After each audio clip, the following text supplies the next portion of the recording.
Hello, and welcome to the Interactions unit of Phys 1104. And in Lecture 1, the first thing we need to do is more carefully define what we mean by an interaction. Ever since the momentum unit, we've been working with this definition of interaction as a way in which objects act upon each other which causes one or both to accelerate. And that was a sensible definition at the time, in part because the easiest effect of an interaction to observe is the acceleration which it causes. We started off by thinking about why a book stops sliding across a floor and came to the conclusion that it was the interaction between the book and the floor, and we could even change the strength of that interaction and change how far the book would go. However, it's now time to move on from that definition and get a better one. In particular, it turns out that not all interactions result in objects accelerating. But we also can get more specific about the properties of interactions now, because now we understand energy, and understanding energy is the key to understanding interactions. When a book slides across the floor, using our definition that we already have, we know that the book and the floor are interacting because the book slows down, which is a kind of acceleration. Similarly, when carts A and B interact in a collision, both carts accelerate, and so we know that the interaction exists between these two carts. But the thing I want to point out, which is really crucial and can't be emphasized enough, is that every interaction we talk about is between a pair of objects. The book and floor interact. Carts A and B interact. The book would not slow down if it wasn't interacting with something. Similarly, you cannot pick yourself up by your own bootlaces. You can't interact with yourself to do anything useful. If you want to get off the floor, you either have to push off the floor and jump, in which case you're interacting with the floor, or you need to reach up to a chin-up bar above you and pull yourself up by interacting with it. So every interaction is between a pair of objects. But the accelerations of the carts or of the book aren't the only effects of these interactions. The book and the floor also warm up slightly, and you know that if there was no friction, which is the particular interaction we're talking about for the book, then no warming up would happen. Similarly, if the collision between the carts is inelastic, then the carts will somehow change state, even if that's a very subtle change of state like bent and tangled Velcro bristles. But either way, if the interaction hadn't occurred, the state change in the objects wouldn't occur. So interactions, as well as causing things to accelerate, can cause state changes, which is how we recognize that energy is transforming from one form to another. We can set things up so that there's a state change and no acceleration because of an interaction. For example, with the book sliding across the floor, if you just keep pushing it, you can arrange to make it move at a constant velocity. So now the book and the floor are interacting, and your hand and the book are interacting. Again, note, the pairs, always pairs of objects involved in interactions. Now, the book isn't accelerating at all. It's moving at a constant velocity, but there are still changes. The book and the floor warm up slightly, again because of that interaction between them, the friction. And if you push for long enough, you get a little tired, also because of the interaction between you and the book. Some interactions only happen if the interacting objects are touching each other. For example, the book sliding across the floor slows down because of friction when it's touching the floor. If you throw it across the room so it's not touching the floor, it's not going to slow down. Similarly, when carts collide with their Velcro ends, the entire acceleration during the collision occurs while they're in contact with each other. Interactions like this are called contact interactions because they require contact to occur. On the other hand, there are some interactions which are able to occur even if the objects are not touching.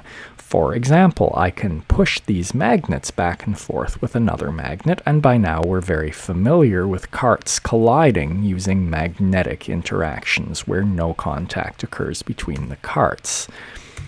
We call interactions like this long-ranged interactions. When two objects are interacting and the interaction tends to cause them to accelerate towards each other, we call that an attractive interaction.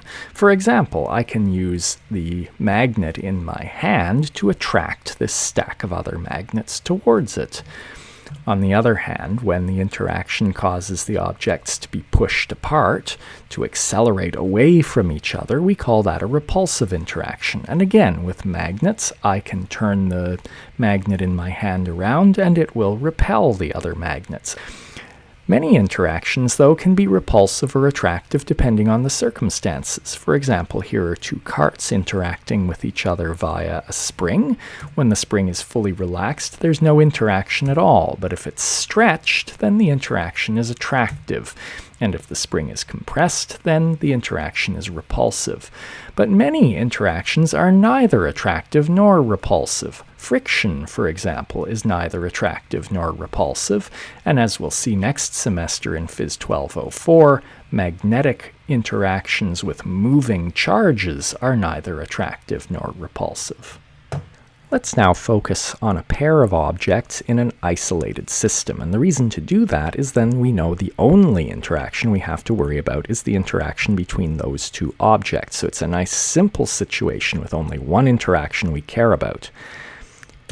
And so we'll use our usual favorite isolated system, a pair of carts undergoing a collision, and so my system is just the two carts. And there are all sorts of things we already know, but before we've been focusing on the situation before the collision and after. Now let's look at the situation during the collision when the two carts are interacting with each other. Well, you can tell from this Vx versus t graph that cart A must be the higher inertia cart here, right? It has the smaller delta V. Its delta V, in fact, is half that of cart B, and so it must have twice the inertia. One way we haven't looked at it so much is to look at the accelerations. And again, during the interaction, both carts accelerate, but they don't accelerate with the same magnitude. Cart A experiences the smaller magnitude of acceleration because it has the higher inertia, right? A smaller delta V in the same time means a smaller acceleration.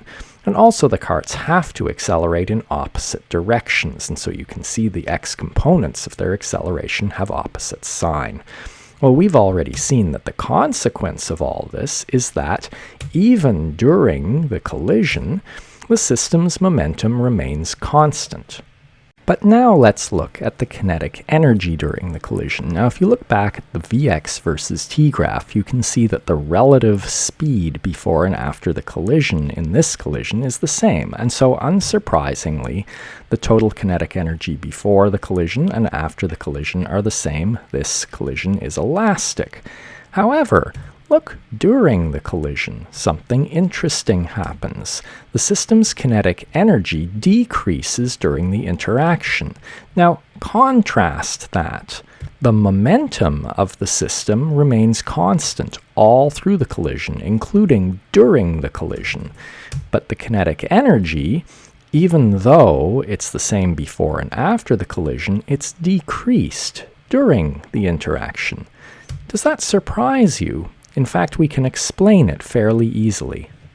One way of seeing that the kinetic energy simply can't be constant during the collision is to remember how we derived the kinetic energy not changing in the first place. We derived the kinetic energy not changing in an elastic collision from the fact that the relative speed was unchanged. And sure, if you look at the velocity versus time for this collision, the relative speed before the collision is the same as the relative speed after. That's what we mean by a collision being elastic. But it can't be the same during the collision. Think about it. The two carts start off moving at each other, and after the collision, they're moving away from each other. So the relative velocity certainly changes, and so the relative speed must as well. And in fact, there must be some time, roughly halfway through the collision, when the relative speed is 0. Well, if the relative speed has changed, then the kinetic energy must have also changed, and so the kinetic energy has to change during the collision. Let's think about the consequences of the kinetic energy being decreased during the collision.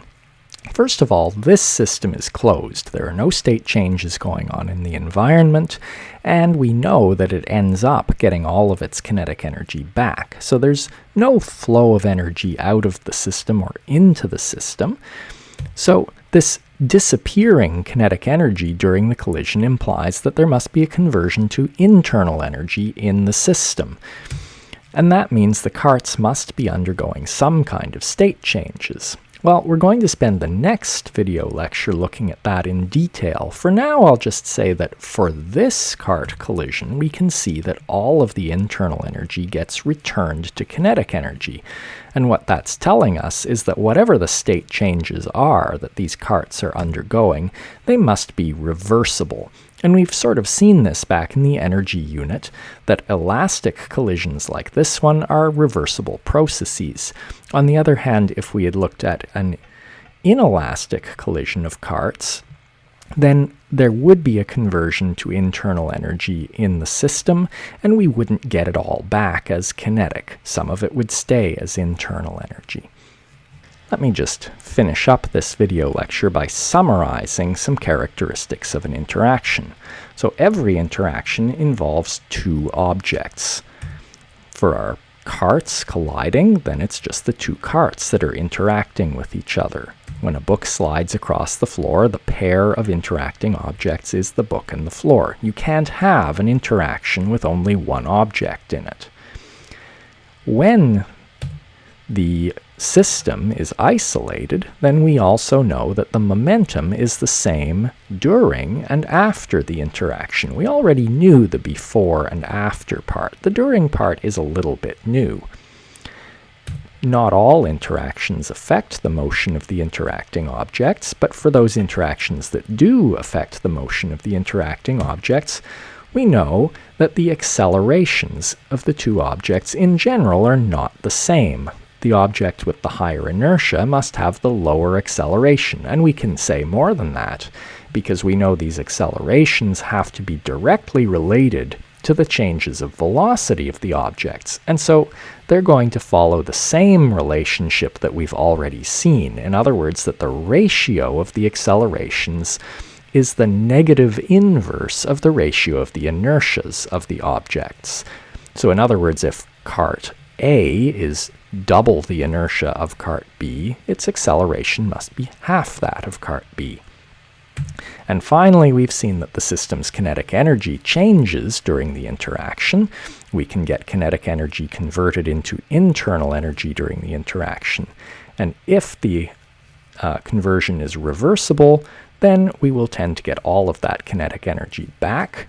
But we can also have an irreversible change during the interaction where some of that kinetic energy gets changed permanently into internal energy of the system.